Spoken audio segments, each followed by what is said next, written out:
안녕하십니까. 예비역 해군대위 아싸참술입니다. 한국 해군이 드디어 신의 방패라고 불리는 네 번째 차세대 신형 이지스함을 진수했습니다. 바로 KDX-3 배치 2 정조대항함인데요. 이번 영상에서는 기존의 이지스함과는 차원이 다른 진짜 이지스함 정조대항함에 대해 알아보도록 하겠습니다. 우리나라는 기존에도 이지스함을 3척이나 보유하고 있던 것은 대부분의 사람들이 알고 있는 사실일 겁니다. 하지만 기존 세종대왕급 이지스함의 가장 큰 문제는 적이 탄도미사일을 발사했을 때 탐지는 할 수 있었지만 정작 그 미사일을 요격을 할 수는 없었던 반쪽짜리 이지스함이었다는 사실을 알고 계셨나요? 말 그대로 북한이 핵미사일을 쏴도 눈으로 쳐다만 보고 요격은 못해서 그대로 두들겨 맞을 수밖에 없었던 그런 이지스함이었습니다. 이렇듯 지금까지 탄도미사일은 지상에 있는 사드와 패트리어트로만 요격이 가능했는데 이런 치명적인 문제점을 해결하고자 우리나라는 2014년부터 차세대 이지스함 3척에 약 4조 원을 투자하여 확보하는 광개토3 배치2 사업을 진행해 왔었고 드디어 그중 첫 번째 신형 이지스함인 정조대항함이 이번 7월에 진수식을 하게 된 것입니다. 정조대항함은 앞으로 시험평가를 진행 후 2024년 11월경 해군으로 인도되어 실전 배치하게 될 예정입니다. 기존의 세종대왕급 이지스함은 한 척당 1조 원인 반면 정조대왕급은 한 척당 1조 3천억 정도로 가격이 정말 후덜덜하지만 방어력뿐만 아니라 공격력 또한 동연급 함정 대비 매우 강력한 세계 정상급 군함이라고 할 수 있겠습니다. 정조대항함의 스펙은 전장 170m, 폭 21.4m, 기준 배수량 8,100톤, 만재 배수량은 12,000톤으로서 기존 세종대왕급 대비 전장은 4m, 배수량은 450톤이 늘어났습니다. 또한 기존 4개의 가스터빈 엔진뿐만 아니라 1.7MW급 보조 추진체계 2대를 탑재하여 최대 35노트까지 속력을 낼 수 있으며 하이브리드형으로 정숙도도 훨씬 좋아져서 적 잠수함에 의한 피탐 확률도 크게 줄였습니다. 이지스함과 일반 군함의 가장 큰 차이점은 바로 이지스 체계가 탑재되어 있냐 아니냐의 차이인데 일반 기계 회전식 레이더는 마스트에 설치된 안테나가 돌아갈 때마다 한 번만 레이더 빔을 표적에 비추기 때문에 실시간으로 여러 표적을 동시에 추적하는 것에는 한계가 있지만 이지스 체계는 스파이 위상 배열 레이더를 사용하여 동서남북 4개의 레이더가 격벽마다 90도씩 커버하여 360도 사각지대가 없고 수천 개의 안테나 소자가 슈퍼컴퓨터의 통제 하에 동시에 전파를 발사합니다. 따라서 멀리서 대한미사일로 싸우는 현대 해전에서는 불과 몇 분 몇 초 사이로 승패가 갈리고 생사가 오가는데 이지스 체계는 기존 전투체계 대비 반응시간을 10분의 1 수준으로 대폭 단축시킨 것이 가장 큰 차이라고 볼 수 있겠습니다. 우리나라 이지스함들은 현재 스파이 1D 레이더를 탑재하고 있는데 1000km 범위 내에 천여 개 표적을 탐지 추적하는 게 가능하고 최대 24개의 표적과 동시에 교전이 가능합니다.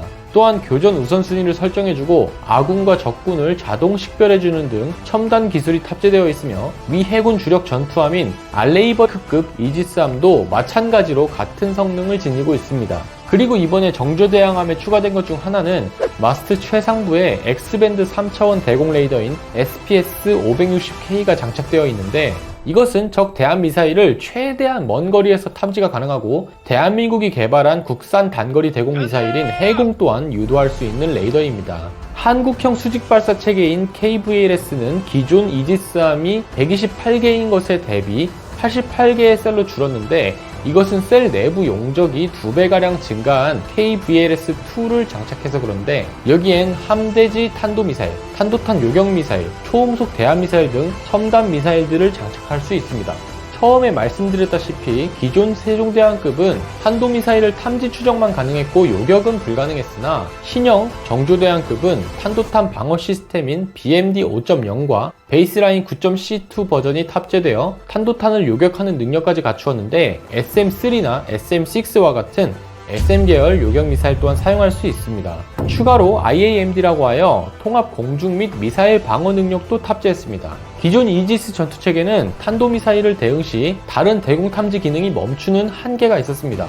이게 무슨 말이냐면 일반적인 표적들만 대응할 때는 상관이 없는데 날아오는 탄도미사일을 대응할 때는 한쪽 레이더의 전력과 데이터 연산 능력을 집중해야 하기 때문에 나머지 레이더들은 탐지 기능을 사용할 수 없는 물리적인 한계가 존재했는데 따라서 탄도미사일이 날아오는 상황에서 다른 대한미사일이 이지스함에 날아오면 꼼짝없이 당할 수밖에 없는 상황이었습니다. 하지만 신형 이지스함은 탄도미사일도 대응하면서 동시에 자신에게 접근하는 다른 공중 표적도 대응이 가능합니다. 아군의 다른 함정, 항공기와도 실시간으로 정보 공유가 가능해졌고 도남이 부족하면 다른 아군을 이용해서 여러 표적을 효율적으로 타격할 수 있다는 점이 장점입니다. 이러한 IAMD 체계가 얼마나 중요한지를 전적으로 보여주는 예가 최근에 침몰한 러시아의 모스크바함의 경우인데, 우크라이나가 모스크바함을 침몰시키기 위해 표적 교란용 무인기를 띄워서 모스크바함에 접근시켰고, 모스크바함은 다가오는 무인기를 추적하는 데 온갖 레이더 전산 능력을 집중하게 됩니다. 그 틈을 타 우크라이나는 인근 지상에서 지대함 넵튠 미사일 4발을 발사하였고, 이 중 2발이 모스크바함에 명중하여 격침하는 데 성공하였습니다. 당시 모스크바함의 경우 러시아가 보유한 최고 기함으로서 함 자체의 능력은 뛰어났지만 현대전의 핵심인 통합 공중미사일 방어를 할 수 있는 능력이 부족하여 골로 간 것으로 전문가들은 판단하고 있습니다. 어쨌든 이렇게 정조대왕급 이지스함부터는 적의 탄도미사일을 요격하는 것까지 가능해졌긴 하지만 이제 어떤 요격 미사일을 사용할지가 최대의 관심사입니다. 앞서 말씀드렸다시피 정조대왕함은 최신의 SM 계열의 요격 미사일을 사용할 수가 있는데, 한 가지 아쉬운 점은 요격 미사일을 원래 도입하려 했던 SM3가 아닌 SM6를 도입하는 쪽으로 가고 있다는 점입니다. 이 둘의 차이는 SM3의 경우 최대 사거리 900km, 요격 고도는 70에서 500km로 웬만한 저고도 위성들까지도 다 요격할 수 있는 수준의 정상급 탄도탄 요격 미사일이고, SM6의 경우 최대 사거리가 350km, 요격 고도가 약 35km 정도로서 SM3보다는 성능이 떨어지는 대신 함정과 항공기도 타격이 가능한 다용도 기능을 가진 미사일입니다. 그럼 왜 우리나라는 성능이 더 떨어지는 SM6를 도입하려고 할까를 알아보면, SM3를 도입하려고 했던 2010년대 당시 현존했던 북한의 위협 미사일은 스커드와 노동 미사일이었습니다.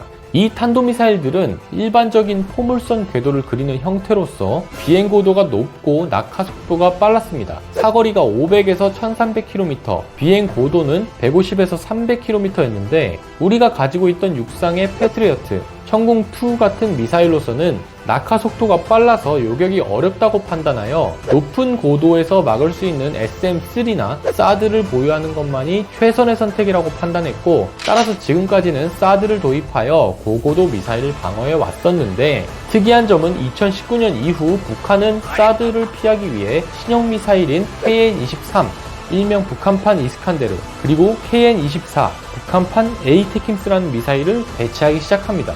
이 미사일들은 비행고도가 35에서 60km 정도로 저고도로 자체 비행을 하면서 날아오는 미사일인데, 사드나 SM3로는 비행고도가 낮아서 요격할 수가 없고 오히려 SM6로 요격이 가능하다는 점입니다.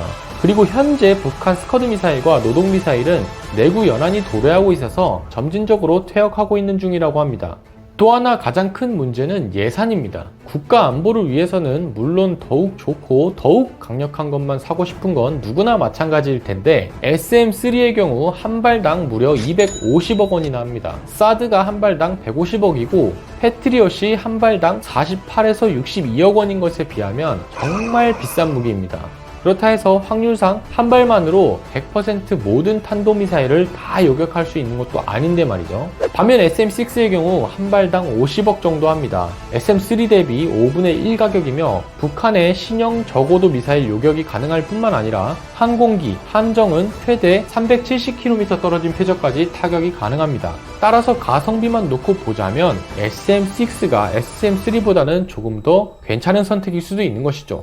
물론 아직도 SM3냐, SM6냐를 두고 여러 군사 전문가들과 해군에서도 의견이 분분한 것으로 알려져 있으나, 현재 우리나라 입장에서는 지상에서는 탄도미사일을 요격하는 수단인 사드를 확보했으니 해상 요격 수단은 조금 더 보류하고 현실적인 예산면을 더 크게 두고 SM6를 채택하는 것으로 보입니다만, 어쨌든 방심은 금물이고, 만약 북한이 SLBM이나 고고도 탄도미사일에 다시 집중하게 될 수도 있으니 선제적으로 SM3를 선택하여 돈 좀 더 쓰더라도 우리나라가 북한을 한 단계 더 선제적으로 방어하는 그런 그림이 나와줬으면 하는 바람도 있습니다.